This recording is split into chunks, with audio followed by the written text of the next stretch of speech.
DJ सुमन मलंगिया।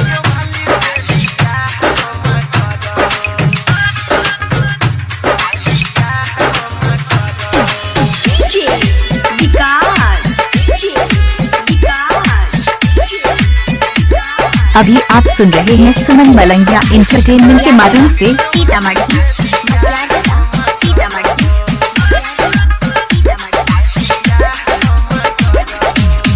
दिन रात video देखी जगलो मन में पी लगे वो करे बजा के अटकल छौ हमर दिल लगे मनियो गे। हाँ दिन रात वीडियो देखी जगलो मन में पी लगे वो करे पे जाके अटकल छौ हमर दिल लगे। सच कह छियौ सनुराओ करे के भरबो, सच कह छियौ सनुराओ करे के भरबो मैया गे।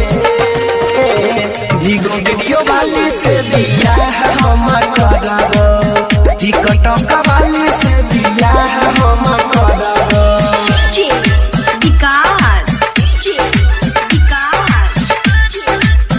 डीजे सुमन मलंगिया मधुबनी सीतामढ़ी। डीजे सुमन खाए अजीतपुर रोड दुर्गा स्थान मलंगिया। वीडियो बना के डालो नया ये स्टाइल में भेलियो दीवाना माइगे देखी प्रोफाइल में।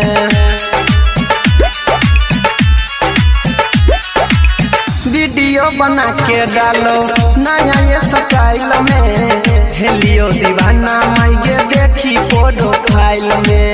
मना पंज करबी तो मना पंज करबी तो जोहर खाइ के मरबो, मना पंज करबी तो जोहर खाइ के मरबो।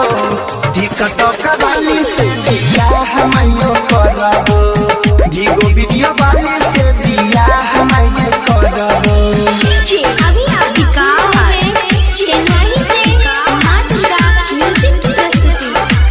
अभी आप सुन रहे हैं सुमन दीवाना के खाए अजीतपुर रोड दुर्गा स्थान मलंगिया।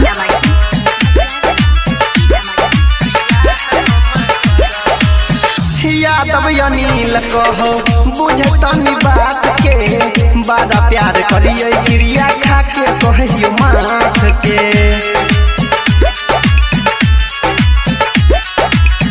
यादव अनिल कहो बुझतनी बात के, बड़ा प्यार करिए क्रिया खा के कहियो माथ के। रमन बिहारी कहो, रमन बिहारी कहो शादी करके रहबो, विपिन परवीन कहो शादी करके रहबो। दिगो वीडियो वाली से दिया है हमर करबो। डीजे सुमन मलंगिया मधुबनी डीजे सुमन मलंगिया। डीजे सुमन मोबाइल नंबर 88 82 45 23 08 है।